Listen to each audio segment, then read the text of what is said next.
kulanti wanaagsan daawadayaal dhammaantiin meel kasta aad joogtaan qodobada ugu waaweyn ee barnaamijwareedkeena aad ku daawan doontaan waxaa qayb ka noqon doono madaxweyne Farmaajo oo gebi ahaanba iska baajiyay safar uu ku imaan lahaa magaalada caasimadda ee Muqdisho kadib qaraxyadii gilgilay magaalada oo ay dad shacab ah ay ku dhamaadeen. barnaamijwareedkeena ayaan ku faahfaahin doonaa sababta uu madaxweyne Farmaajo ku diiday in Muqdisho uu soo safro,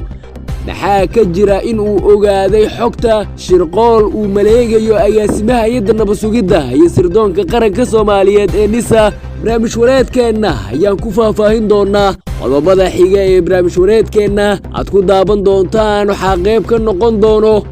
xaaladda magaalada caasimadda ee Muqdisho oo noqotay mid allow sahla maadaama ay fududaatay in qaraxyo ay ku dhintaan dad shacab ah ay magaaladu ay hal mar ay ka dhacaan, iyo taliska booliiska Soomaaliyeed oo gabay mas'uuliyaddii ka saarneed ilaalinta amniga iyo sidoo kale ka warqabka bulshada Soomaaliyeed. barnaamijwareedkeena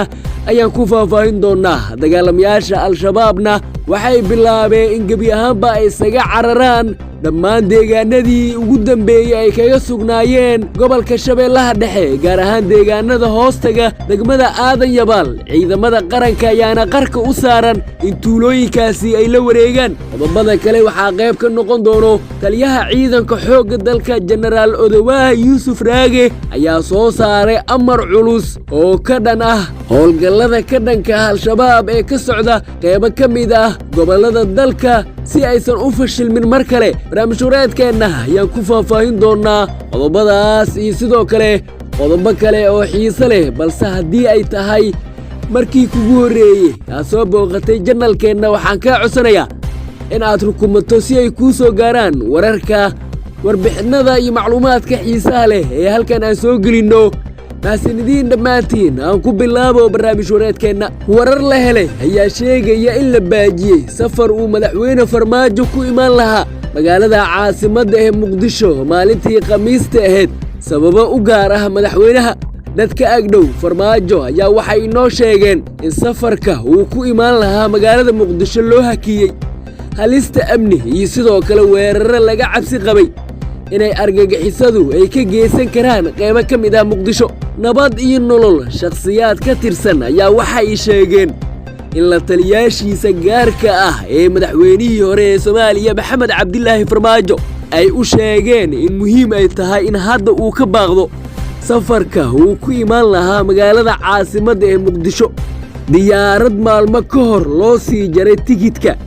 ayaa la tilmaamay in la kansalay iyadoona ujeedku uu ahaa in uusan imaan karin madaxweyne Farmaajo magaalada caasimadda ee Muqdisho maadaama uu si weyn kaga walwalsan yahay amniga magaalada oo ay ka dhacayeen saacadihii la soo dhaafay qaraxyo ay shacab Soomaaliyeed ay ku dhamaadeen. sidoo kale madaxweyne Farmaajo ayaa haddii uu imaan lahaa magaalada caasimadda ee Muqdisho wuxuu kaga qaybgeli lahaa kulamada golaha shacabka baarlamaanka maadaama uu yahay xildhibaan sharafeed oo abid aana dhicin, wuxuuna kulamo gaargaar ah uu la balansanaa madax kala duwan oo casuumaad u soo diray, wuxuuna kulamo gaargaar ah uu Muqdisho uu kula qaadan lahaa. Farmaajo ayaa sidoo kale xoga soo baxaya waxay sheegayaan in baaqashada safar uu ku imaan lahaa magaalada caasimadda ee Muqdisho ay ka dambeysay kadib markii uu ogaaday xogta qorshe shirqool ah oo ay maleegayaan agaasimka hay'adda NISA kaas oo ku aadan sidii ay u qorsheyn lahaayeen inay weeraraan guriga uu Muqdisho uu ka degan yahay madaxweynihii hore ee Soomaaliya Maxamed Cabdilaahi Farmaajo. qodobareedka xiga ee barnaamijwareedkeena ku jira haddii aan sii faahfaahinno xaalka magaalada caasimadda ee Muqdisho ayaa wuxuu yahay mid allow sahla kadib markii magaalada 24 saac ee la soo dhaafay ay ka dhaceen qaraxyo gilgilay islamarkaana argagax iyo cataaw ku abuuray shacabka Soomaaliyeed ee la daalaadhacaya arrimaha abaaraha iyo sidoo kale xaaladda bini'aadanimo ee ka jirta Soomaaliya. qaraxii u horreeyay oo ahaa mid ismiidaamin ahaa ayaa dagaalamayaasha Al-Shabaab waxay ku bartilmaameysteen xerada lagu magacaabo Xero Nacnac ee lagu tababaro ciidamada qaranka, waxaana qaraxaasi ka dhashay khasaare isugu jira dhimasho iyo dhaawac oo soo gaaray dhalinyaro Soomaaliyeed oo safaf dheer ugu jiray sidii mar-uun qayb kaga noqon lahaayeen ciidamada qaranka. intaasii kadib waxaa magaalada muqdisho laga maqlay ku dhowaad 8 qarax iyo sidoo kale 12 hoobiyaal ah oo lagu garaacay qaar ka mid ah xaafadaha magaalada caasimadda ee muqdisho, iyadoona qaraxyadaasi ay laamaha amniga ay ku sheegeen inay ahaayeen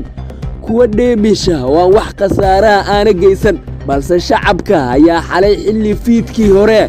isaga cararay goobaha ay ku caweynayeen maadaama ay ka cabsadeen in jugta qaraxyada qaybo ka mid ah muqdisho ka dhacayaan ay yihiin kuwa aad u daran oo aysan lagu sheegi karin kuwa dheemisha oo aan waxba khasaaraha sababi karin. taliska booliiska Soomaaliyeed ayaa u muuqda mid ammaanka magaalada faraha ka qaaday oo aan wax amni ah ku soo kordhin tan iyo markii magaalada ay ka dhacday isbeddel doorasho. waxaana sidoo kale muqdisho weli cisbitaalada yaalla dad Soomaaliyeed oo la cataabaya dhibaatada ka soo gaartay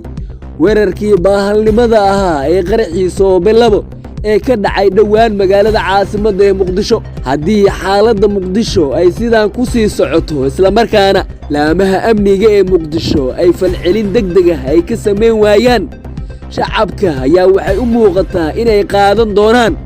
go'aankii u dambeeyey oo ay nafsadooda iyo ganacsigooda ay ku sugi doonaan, maadaama kal hore dawladdu ay u diiday in la macaamil iyo sidoo kale xiriir ay la sameeyaan dagaalamayaasha al-shabaab. qodob-wareedka xiga ee barnaamij wareedkeenna ku jira haddii aan sii faahfaahinno, ciidamada qaranka ayaa waxay qarka u saaran yihiin inay la wareegaan deegaanada kale ah Cadcadeey, Cadaanlixey iyo Ruumargood oo dhammaantood hoostaga degmada Aadan Yabaal ee gobolka Shabeellaha Dhexe, halkaas oo gebi ahaanba isaga carareen maleeshiyaadka al-shabaab oo maalmihii la soo dhaafay halkaasi ka dhigtay fariisin ay isku aruursadaan.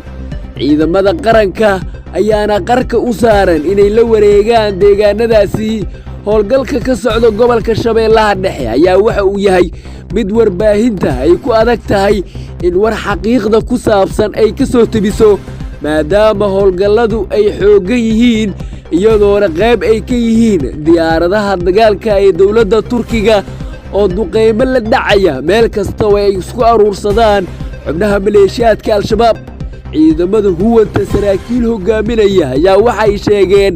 in 24 saac ee soo aadan ay gudaha u geli doonaan degmada Aadan Yabaal ee gobolka Shabeellaha Dhexe oo ah xarunta ugu weyn ee al-shabaab ee gobolada dhexe ee dalka. guud ahaan saaxiibayaal waxaan halkan ku soo gabagabeynayaa barnaamij wareedkeenna aad kala socoteen Somali Press TV. inta barnaamijka kiisa xiga aan ku kulmi doono nabadgelyo saaxiibayaal.